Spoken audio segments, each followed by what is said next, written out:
back to Sandown. This is the V8 Ultimate, race 1 of 3 this weekend. 150-kilometre race this afternoon and 2 tomorrow. There is still so much to drive for. Very exciting times. Scaife has the championship, but the battle is really on for second. Yeah, it sure is. How close is it? 84 points now after the top 10 shootout between the top competitors. We'll get to that a bit later on. The Shell Helix starting grid tells the story. Mark Scaife and Greg Murphy, Todd Kelly, 3 TWR Commodores in the top 3 spots. Oh boy, they're looking pretty dominant toward the end of the year. Marcus Ambrose, the best of the forwards. He's got a crook neck though, struggling with the sore neck there. Jason Bright and Russell Engel, Paul Radisich and Stephen Ellery in the top 8. Very strong field here at Sandown. Glenn Seaton made the top 10. He was in 9th. Larry Perkins, Stephen Richards, David Bernard. Craig Lowndes unfortunately had a bit of a shocker in the top 15 shootout. He starts from 14, and Stephen Johnson did not make the top 15 cut this round. Paul Whelan, Mark Larkham, Jason Bargwana and Garth Tander, the 2 Valvoline guys, round out the top 20. Boy, they're struggling here this weekend. Paul Romano and Tony Longhurst. Brad Jones in the Aussie Mail Ford, another one a bit further back than he'd like to be, and Jason Richards in the Team Kiwi machine. We know that Jones can work his way through the field though. Matthew White makes a return to the championship. He's in car 76, but starting a long way back in 30th position, and Thomas Mazzera and his team had to work hard overnight to get that car ready for the racetrack today. A full grid of 32. Let's take you through the in-car cameras. Paul Radisich is the first one. Thanks to Shell Helix, we'll ride with the Rat at Sandown, and he goes well at this Victorian circuit. Well, he certainly won here last year. The Ford fans in a frenzy. He's struggling a little bit this year, though. He may get up to the top spot. Strathfield in-car camera with Russell Engel. He really wants to take second in this championship. 3 times the bridesmaid he'll be if he manages to achieve that feat. The Kmart in-car camera for Greg Murphy, the king of Pukekohe, and he is still riding high on confidence and motivation, and that was such a thrill for him to be quickest in every single session over there. Craig Lowndes at the wheel of the Batmobile. They're calling that funny steering wheel he's got in it. It's been one of the big features of the in-car cameras. A lot of questions asked about it. And he had a real problem in the top 15 shootout. Got it all wrong, and that's cost him a lot of track position for the start. The VB in-car camera with the newly crowned champion Mark Scaife. Boy, did he muscle the HRT Commodore around this 3.1 kilometre circuit in the top 15. Did a wonderful job, and that's why he starts from the #1 position. And the final in-car camera, Marcus Ambrose. Carrying the Monroe in-car camera. Thomas Mazzera, in fact, will have to start from pit lane. He had a crash in qualifying. As Lee said, the team had to work very hard to get it ready for the race. He didn't record a time, so he has to start from pit lane once the rest of the field's gone. Weather conditions here today are absolutely perfect. I mean, earlier on the sun was out, but now the sun's gone in. It's good for the drivers now, Neil, isn't it? It is good for the drivers, but this is going to be a tough event. I think that 1 hour around here is going to see these guys being very busy boys, but in particular when you add the 2nd and 3rd events, it's going to be a physically tough thing, as I mentioned in the opener. Not everybody's as supremely fit as you, though, Neil, are they? Give me a break. Craig Lowndes slots into position 14, and considering where he was after normal qualifying, that's a long way back, and he has his work cut out. Can Ambrose win his first race of the year? He's won a round, but never won a race in the Shell Championship Series. He's hoping to do that for himself and Ford. And the Ford race analysis, 32 starters, 48 laps. It equates to 150 kilometres in the pit window for compulsory tyre change, the compulsory pit stop between laps 2 and 35. Who will come in early? Who will stay out? That qualifying lap of Craig Lowndes was the worst in the world, and I couldn't believe it. Get ready. We begin the final round of 2001. The V8 Ultimate at Sandown. Scaife and Kelly side by side. Murphy gets away. Kelly's coming through from position 3. Greg Murphy gets the best of the jump though. And Murphy picks up where he left off in New Zealand. Larry Perkins had a shocker and has drifted right towards the back of the field after qualifying very strongly. That was a brilliant start from Murphy, though. Scaife just spun the wheels as car's rolled, and it's McConville. Look at that, McConville's gone over. Yeah. One of the problems into turn 1 down there is the road narrows up on the left-hand side. McConville's been caught out. Not sure what triggered that, but I saw it in the background, and substantial damage, and that, I'm sure, will bring out the safety car.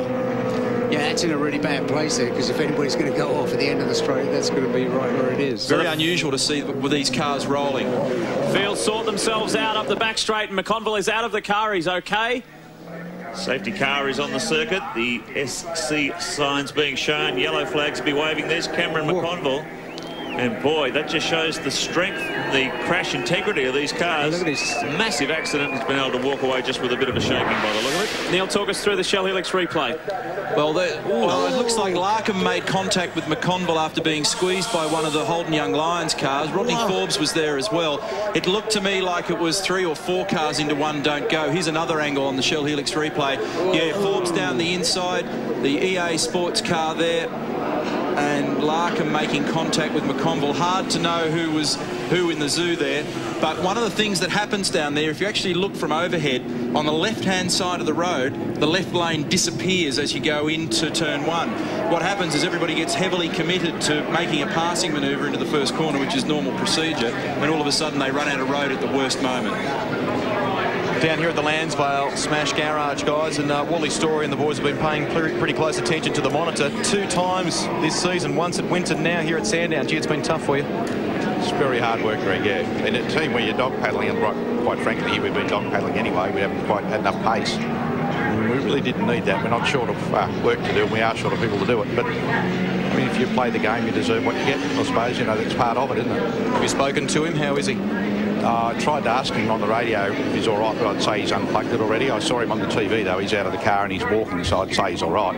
Hard luck, Wally. Thank you. If you look at the back of Cam's helmet, it looked like he had a pretty much of a bang on the back right-hand side of his helmet as well. That would have been a real shake-up to be in there. Here's another view again, and you can see that there's 4 cars trying to battle for position there. Forbes on the inside, and then...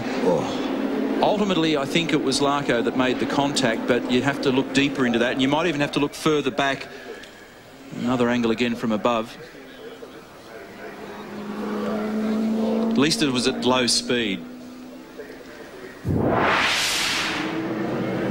You may have noticed a shocker of a start by Larry Perkins. He was, after a good performance in the top 15, he was up there, but he dropped many places. He doesn't know what happened. The team asked him, what, did it stall? He said, I don't know, it just shut down, and he had to restart it 3 times before he could fire it up again.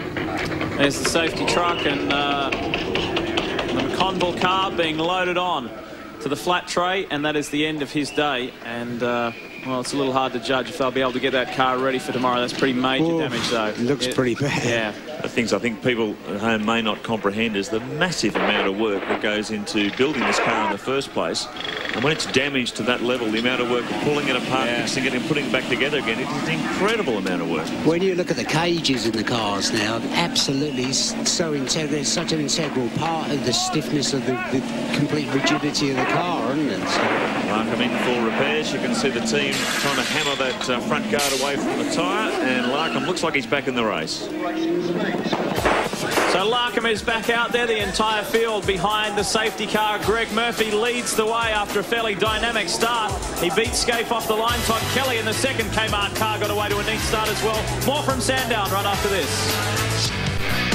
A very eventful start to the V8 Ultimate here at Sandown. You've just joined us. Cameron McConville rolled the Lansvale Smash Repairs Commodore. We've been under safety car just for a couple of laps, and we are getting ready to go racing. There is the remains of that Commodore that needs a lot of work. There's a Falcon that needs a little bit more work too. You saw Larkham come in for some quick repairs to stay ahead of the safety car. Here comes the safety car now. So Larkham looks like he's going to go down a lap, I think. We should go green this time round. The safety car has peeled off. We are back under green, and they begin the chase after Greg Murphy. Car 51, and Larkham has come back out on the circuit in front of the field. He's got some work to do to stay ahead of them. Boy. Well done by Larkham's crew to get him back out, but here is the race lead. 2 Kmart Commodores. Greg Murphy continuing the form he showed in New Zealand. Blasts off from the rolling start. Mark Larkham back in second. Todd Kelly in third, and Marcus Ambrose, the best of the Fords, up in fourth. Greg Murphy will try and get away here. The pit window is now open. They can pit to complete that compulsory pit stop for tyres as of now. Fantastic sight as they come up the Ford straight. First time around, top speeds approaching 260 kilometres an hour. Yellow flags waving there. Hold the cars in as they come round. Take each one's marshal's posts. Warning the field that the track is now green and back to full racing. After New Zealand, Murphy's certainly on a roll, isn't he? No doubt about that. He's pulled out quite a lot of ground, hasn't he? It's on a bit of a charge too, because he's trying to close up. There is a chance that Murphy can finish second in the championship here. Pit window's opening, guys, so just keep an eye out here. We might see Greg Murphy peel into pit lane. There's a lot of them that are queued up to do it, but interestingly, HRT, coming quite early, they've opted to stay out. Ambrose is in, Greg Murphy is in. So the race leader peeled off to complete his compulsory stop. Neil, what about tyres in this situation? Pitting this early to go that distance, not a problem in terms of durability? Well, these guys have shown great tyre durability throughout the course of the year. Always held up badly by other cars coming into the lane there. A lot of people are opting for this early strategy. Ambrose has cleanly made his stop and integrated back into the group. He's come out in front of Greg Murphy. That's the significant thing. The Stone Brothers team did a brilliant job in turning Marcus around, but that was because Murphy got held up a little bit coming out, and that's a big move by Marcus Ambrose. Not only did he get held up there, but they also had a problem with the right front tyre. The wheel gun was dropped, so then they had to pick that up. The wheel nut then wouldn't come off. Lost valuable seconds, somewhere around the vicinity of 5 seconds in that pit stop. So with those looks like I'm sorry. Cold tyres doing that for Ambrose. Everybody's back out on cold tyres. To answer that question more accurately, Lee, it puts a lot of faith in that second set of tyres to run for almost an hour. One of the issues you have here at Sandown is that turn 4, which brings you onto the back straight where Marcus is now, turn 10, the final turn, probably out of Dandenong Road, turn 8. They both, all of those are second gear corners, all three of them, and very easy to develop wheel spin, very easy to burn up the right rear tyre. It will be a factor because this is a pretty long, hard pound around here. So Marcus Ambrose is the first car on track that's made his compulsory stop. Here's Tom Kelly, teammate to Greg Murphy. So all the lead cars coming in very early, lap 6 of 48, so no one's playing a different strategy here. It's significant though that Mark Scaife's chosen to stay out there. I wonder if he's going to run a similar strategy to what we saw in race 2 in New Zealand, where he came in pretty much middle race distance to change to his second set. First of the Shell cars, they've been serviced. That's Paul Radicic. Steve Johnson, who started 17th, has worked his way up to 8th. He is yet to pit. Probably 50% of the field have pitted already. Scaife is the race leader from Jason Bright. It's an HRT 1-2 at the moment. I think you'll find that, and you say these things and then you get shot down, that Scaife and Bright are likely to stay out there for a while now. Of course, if there is a safety car incident, then that's going to work against them. But if you can run on this set of tyres for a little longer, you're going to have another set that are younger for longer. Now, he'll probably peel off and make a goose of it here. Just had a word to team boss Jeff Grech. They're crunching the numbers down here at the moment just to back up what Neil was saying. Because they're concentrating on second in the championship for Jason, they may bring him in very shortly. The original plan for Mark was to leave him out as long as possible. Yeah, and the good thing for Jason Bright and his cause in that scrap for second is Mark Scaife can assist him. Mark's got absolutely nothing to lose. The championship already wrapped up. I need to stop and think about time and calendar here, but we've not run a long race on these tyres at this circuit. We've run longer races here in the past, 500k races, but not on this particular tyre. So we're sort of stepping into the unknown a little bit here in terms of tyre durability. Speaking of tyres, let's not forget too, Barry, that this is the final race meeting on Bridgestones. Next year we go to Dunlops. Yeah, there were a couple of the guys this morning that were saying after 5 or 6 laps, the edge has definitely gone off the tyres. So you'd have to say if you could get away with it without a safety car, it'd be the right thing to do to stay out and get a decent run out of the first set of tyres. Everybody will have looked carefully into it and they'll have monitored this appropriately in the practice lead up to the race, but it is an issue. And I think the fact that this is a little bit longer than some of the other pit stop races we've had during the year, but not a full-blown endurance race, the strategy will be an issue here. Cars and their tyre degradation or otherwise will play out some sort of strategy game. From Monroe in-car camera, we ride with Pertec 4's Marcus Ambrose. So everybody straight lines that little turn 7 curve there, and you can see that the wheel tracks go right across the grass. This is out of the Dandenong Road end of the circuit. That's the main grandstand up in the distance. Very bumpy on the approach here to 9. A little short squirt in second gear, and that brings them back onto the front straight. Busy circuit, not a lot of time to relax. It's very bumpy on the pit entry apron area there. It's a great move by the Shell team to get Radicic out there, because these guys are a lot further down in the order, but they're the first 3 to have made their stops. Oh, problems here for Rick Kelly. Having his first drive Holden Racing Team car. And the team will be celebrating the launch of the new HSV Coupe this week. And His drive in the car was seeing a little bit of a promotion for the product, but that's not the sort of start they wanted for young Rick. Race leader Mark Scaife, and these positions aren't exactly accurate because some have pitted, some haven't. It's Scaife, Bright, Ingle, Seaton, Ellery, the top 5, Lowndes, Morris, Bargwanna, Jones, Tander. That's the top 10 at the moment. And Scaife's got 3.2 seconds over Bright as we look at Glenn Seaton coming in to take his stop. Fastest lap so far, 1:12.16 to Scaife, so he's the fastest man on the circuit. He had the fastest lap on lap 6 as well, so he's punching out some pretty fast times at the moment. And that is quick even compared to last year's Shell Championship round here. Guys to keep your eyes on though, Radicic, Ambrose and Murphy. They're 17th, 18th and 19th in the queue. There they are on shot now. But they're the first of the cars to have made their compulsory stops, so it's going to be interesting to see whether Scaife can pump out a useful enough lead to maintain the lead when he comes in for his compulsory stop. And we'll keep our eyes on this because Greg Murphy, no doubt about it, has bridged the gap to Marcus Ambrose. Ambrose had quite a healthy margin over him when they came out of pit lane, but Greg has been working very hard and he's right on Radicic. That's Marcus Ambrose. Then Murphy's the third car in line. Yellow flags being displayed up on that end of the circuit with the debris flag. That'll be for the Kelly car. You can see, I think there in fact may have been some oil on the road there. There it is off on the right-hand side entering the back straight area. So fantastic work by the Shell team to get their man up in that position. Paul Radicic, Marcus Ambrose and Greg Murphy. They're slowly moving up the order board as the other cars come in for their compulsory stops. Here comes Jason Bright, first of the Holden Racing Team cars to peel off. Well, Bright comes in, guys, a crucial stop, as you mentioned. The clock ticking here. Robbie Starr on the front left, changing the tyres. See how he goes against the clock. 9 seconds gone already. That's a good stop by Bright. What's the speed limit?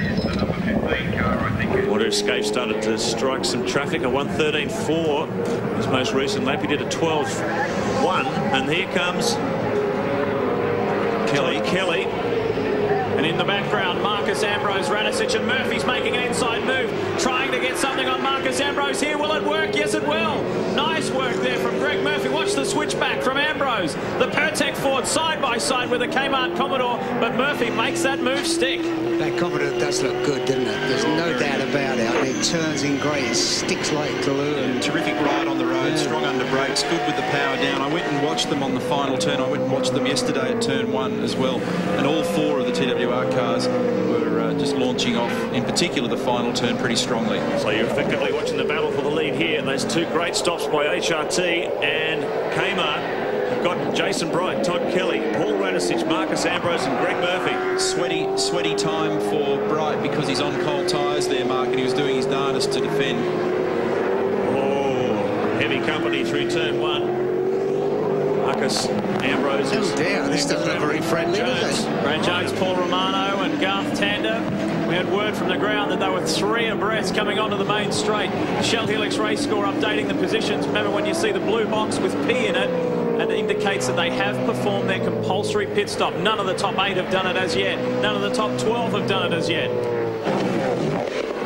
Tony Longhurst buying into that little scrap as well. As Brad Jones goes to the outside as they crash the rise at the back of the back straight. Oh dear, that looks like it could end in tears. Fantastic. Oh, that was a good move. Just watching those guys battling away there. There's also a bit of a game of strategy going on. Just had a word to John Panozzo from the Valvoline Cummins race team. They're looking at bringing the guys in at around lap 15. Brad Jones, well, his brother Kim tells me around lap 16 to 20. Bradley just got outmanoeuvred as a result of tangling up there with Romano, with Tander going by him. It's interesting that you can actually pass on the outside at the second last turn, turn 9, but it puts you in ideal position for the final corner, and Garth made that one work beautifully. Bargwanna and Tander started 19th and 20th respectively, and they are now 5th and 6th respectively, but yet to pin. Scaife's just done another 1:12.61. He's one of the fastest men on the track at the moment. Paul Romano gets back onto the track, or does he?